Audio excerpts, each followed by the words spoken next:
사도신경으로 우리의 신앙을 고백하며 새벽 예배를 하나님께 올려드리겠습니다.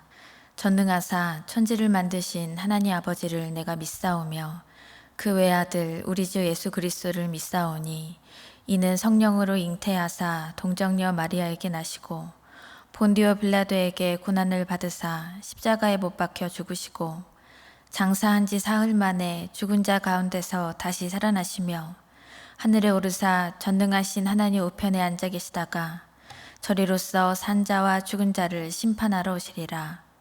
성령을 믿사오며 거룩한 공회와 성도가 서로 교통하는 것과 죄를 사하여 주시는 것과 몸이 다시 사는 것과 영원히 사는 것을 믿사옵나이다. 아멘.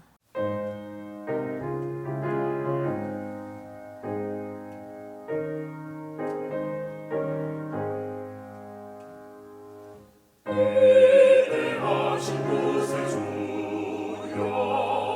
내가 비오니 죄인으로 하실 때에 날 부르소서.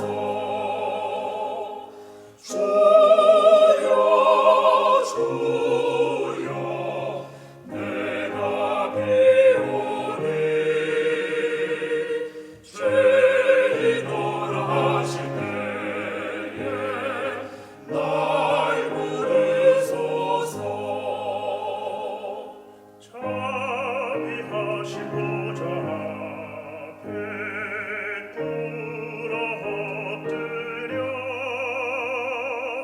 자복하고 회개하니 믿음 주소서. 주여 주여 내가 비오니 죄인으로 하실 때에 날 부르소서. 주의 공로 의지하여 주께 가오니 상한 밤을 고치시고 구원하소서. 주여 주여 내가 비오니 죄인으로 하실 때에 날 부르소서. 만복 근원 우리 주여 위로하소서. 우리 주와 같으시니 어디 있을까. 주여 주여 내가 비오니 죄인으로 하실 때에 날 부르소서. 오늘 우리에게 주시는 하나님의 말씀은 시편 63편 1절로 11절까지의 말씀입니다. 하나님이여 주는 나의 하나님이시라. 내가 간절히 주를 찾되 물이 없어 마르고 황폐한 땅에서 내 영혼이 주를 갈망하며 내 육체가 주를 앙모하나이다. 내가 주의 권능과 영광을 보기 위하여 이와 같이 성소에서 주를 바라보았나이다. 주의 인자하심이 생명보다 나음으로 내 입술이 주를 찬양할 것이라. 이러므로 나의 평생에 주를 송축하며 주의 이름으로 말미암아 나의 손을 들리이다. 골수와 기름진 것을 먹은가 같이 나의 영혼이 만족할 것이라. 나의 입이 기쁜 입술로 주를 찬송하되 내가 나의 침상에서 주를 기억하며 새벽에 주의 말씀을 작은 소리로 읊조릴 때에 하오리니 주는 나의 도움이 되셨음이라. 내가 주의 날개 그늘에서 즐겁게 부르리이다. 나의 영혼이 주를 가까이 따르니 주의 오른손이 나를 붙드시거니와 나의 영혼을 찾아 멸하려 하는 그들은 땅 깊은 곳에 들어가며 칼의 세력에 넘겨져 승냥이의 먹이가 되리이다. 왕은 하나님을 즐거워하리니 주께 맹세한 자마다 자랑할 것이나 거짓말하는 자의 입은 막히리로다. 아멘. 사랑의 하나님 감사합니다.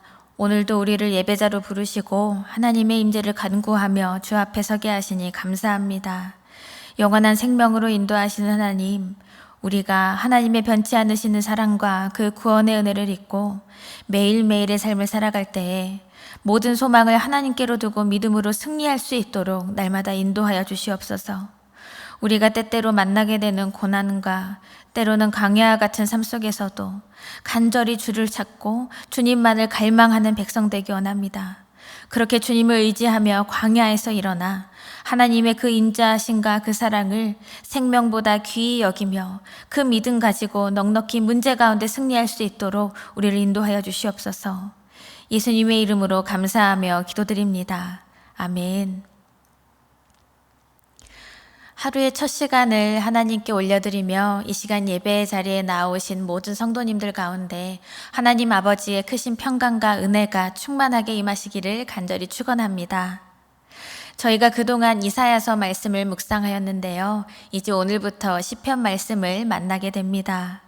오늘 함께 읽으신 시편 63편은 다윗의 시입니다. 이 63편을 가지고 여러 곡의 찬양들이 만들어져 있는데요. 그 아름다운 찬양들을 들으면 오늘의 이 말씀 본문이 다윗이 가장 평안했던 때 고백했던 그 시가 아닐까 생각할 수도 있겠지만 다윗의 상황은 평안했던 것, 그런 것과는 거리가 먼 상황입니다. 이 63편의 그 이 시의 표제를 보면, 그 제목을 보면 다윗이 유다 광야에서 지은 시라고 적혀 있습니다. 지금의 이 다윗의 상황은 광야와도 같다는 것이죠. 광야는 어떤 곳입니까? 먹을 음식도 없고요. 물도 없고 아무것도 없고 아무 소리도 없는, 피할 곳이 없는 그러한 땅입니다. 특히 유대 광야는 중요한 의미가 있습니다. 예수님께서 공생애를 시작하실 때 광야에서 40일간 금식하시고 사탄의 그 시험과 유혹을 다 이겨내셨지요. 그리고 다윗은 사울 왕에게 쫓길 때에도 여러 번 광야로 계속해서 피한 적이 있습니다. 어떻게 보면 가장 고통스러울 때, 다른 길이 보이지 않을 때, 먹을 것도 없고 피할 곳도 없는 그곳에서 여전히 역사하시는 하나님을 경험하는 곳이 광야라는 것입니다.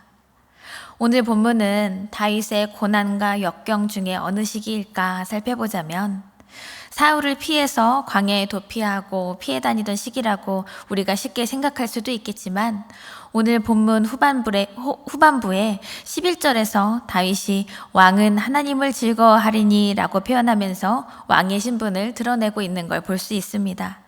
그래서 이 오늘 말씀의 그 정황과 시기는 다윗이 아들 압살롬의 반역 때문에 그 마하나임으로 피신하면서 잠시 유다 광야에 머물렀을 그 시기가 아니었을까 그렇게 여길 수도 있겠습니다.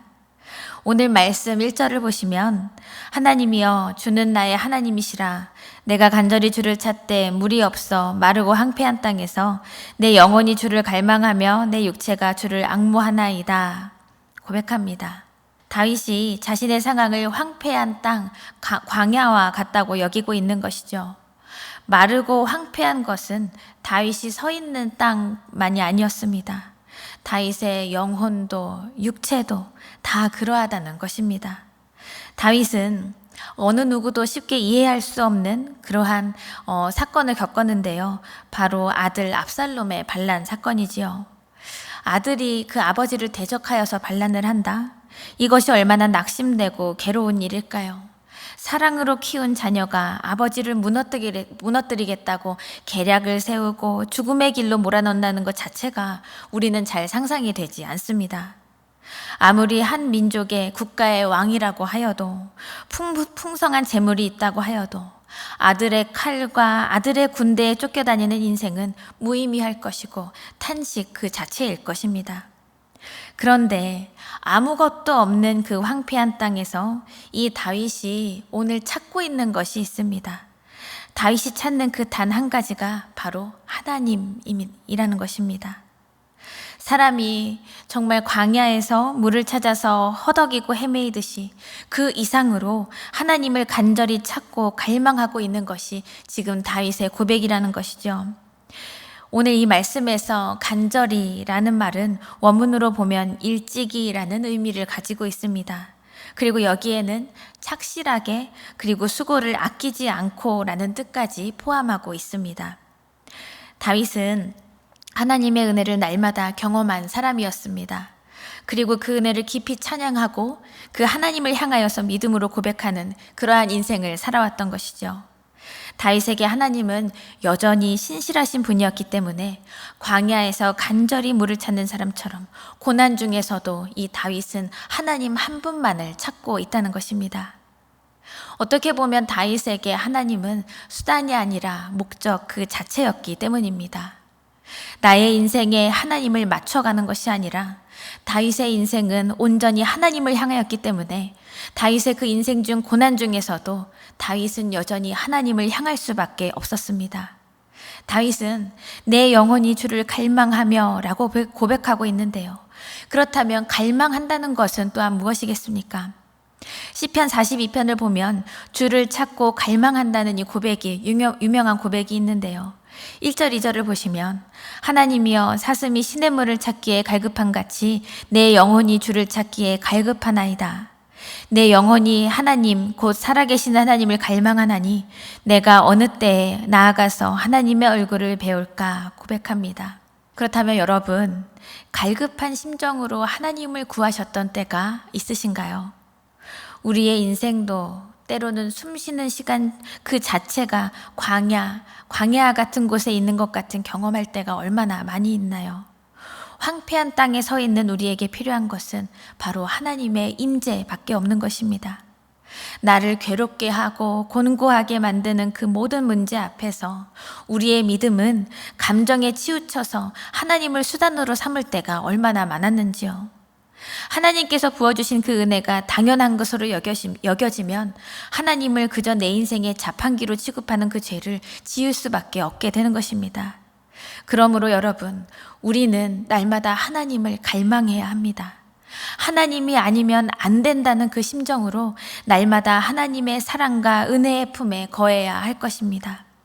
간절히 바라기는 우리의 인생도 다윗과 같이 하나님께로 온전히 향하여서요, 하나님의 은혜 아니고서는 이 세상을 살아갈 수 없다는 것을 날마다 인정하고 깨닫고 하나님만을 간절히 부지런히 찾고 구하고 갈망하는 믿음으로 온전히 설 수 있기를 간절히 축원합니다.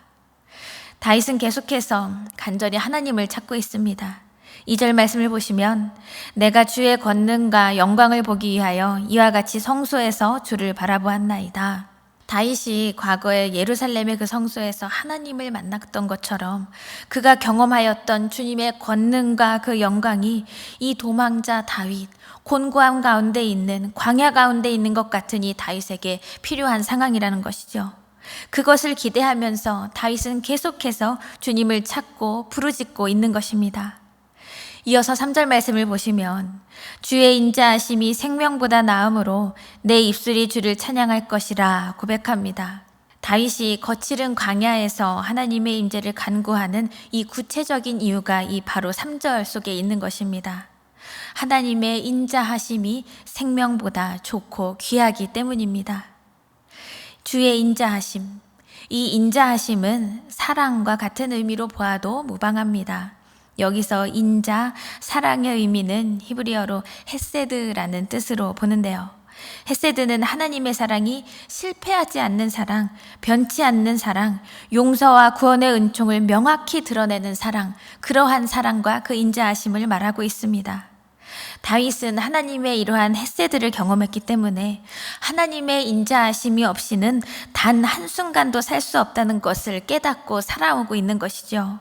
그래서 다윗은 하나님의 사랑, 그 인자하심을 누리는 것이 생명을 누리는 것보다 더 귀하다, 이렇게 고백하고 있는 것입니다.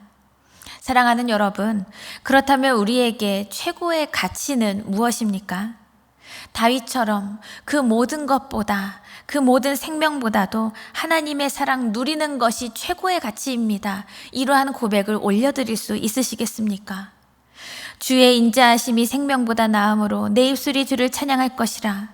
이것은 하나님의 사랑을 최고의 가치로 여긴 사람만이 할 수 있는 고백입니다. 하나님의 사랑을 일생 마지막 순간까지 외쳤던 사도 요한도 이렇게 고백하고 있지요.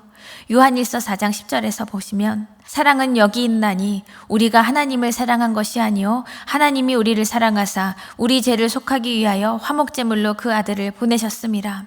이렇게 하나님의 그 변치 않으시며 영원한 생명과 그 구원을 주시는 사랑과 은혜는 그 무엇과도 비교할 수 없다는 것입니다. 그러한 은혜를 경험한 우리 모두가요, 하나님의 사랑을 내 인생의 최고의 가치로 삼을 수 있기를 간절히 축원합니다. 그런데 하나님을 소망하는 것은 헛되다고 여길지라도, 세상 사람들은 그렇게 손가락질할지라도 하나님만을 소망하고 하나님만을 최고의 가치로 삼는 것은 결코 헛된 일이 아닙니다. 하나님을 신뢰하는 백성은 이 본문의 8절 말씀처럼 주의 오른손이 나를 붙들고 계심을 알고 있는 자녀입니다. 또한 하나님께서 나의 원수를 심판하실 것을 믿고 나아가는 인생들이라는 것이죠. 다윗이 그러했지 않습니까? 광야는 다윗을 끝까지 절망으로 끌고 가지는 못했습니다. 다윗에게는 오직 하나님밖에 없었기 때문에 그 하나님만을 따르며 오직 그 하나님만을 사랑하는 믿음이 깨어지지 않았기 때문에 다윗은 그 광야에서 계속해서 일어날 수 있었고 그 광야에서도 끈질기게 하나님만을 붙잡을 수 있었습니다. 사랑하는 여러분, 많은 사람들이 광야 같은 인생 속에서 많이 두려워하고 힘겨워하는 것을 많이 볼 수 있습니다. 때로는 믿는 우리들도 고난 가운데서 원망이 먼저 나올 때가 있고 불평을 많이 할 때가 있고 절망에 빠지는 모습을 쉽게 보일 때가 있지요. 그러나 우리에게는 변치 않으시는 사랑, 또한 영원한 생명을 부어주시는 그 사랑으로 우리를 붙드시는 우리 하나님 아버지가 계십니다. 주님께서 함께 하시면 우리는 광야 한가운데서도 또한 어떤 영적 전쟁에서라도 넉넉히 승리하며 일어날 줄을 믿습니다. 그래서 간절히 원하기는 오늘의 이 하루도 우리 하나님 아버지의 그 인자하심이 우리에게 구원이 되어주시는 것을 기억하면서 기쁨의 노래를 부르면서 세상에 하나님의 영광을 드러내는 우리의 인생이 되기를 간절히 축원합니다. 다 함께 주기도문 하시며 오늘의 예배를 마치겠습니다. 하늘에 계신 우리 아버지여, 이름이 거룩히 여김을 받으시오며 나라가 임하시오며 뜻이 하늘에서 이루어진 것 같이 땅에서도 이루어지이다. 오늘 우리에게 일용할 양식을 주시옵고 우리가 우리에게 죄 지은 자를 사하여 준 것 같이 우리 죄를 사하여 주시옵고 우리를 시험에 들게 하지 마시옵고 다만 악에서 구하시옵소서. 나라와 권세와 영광이 아버지께 영원히 있사옵나이다. 아멘.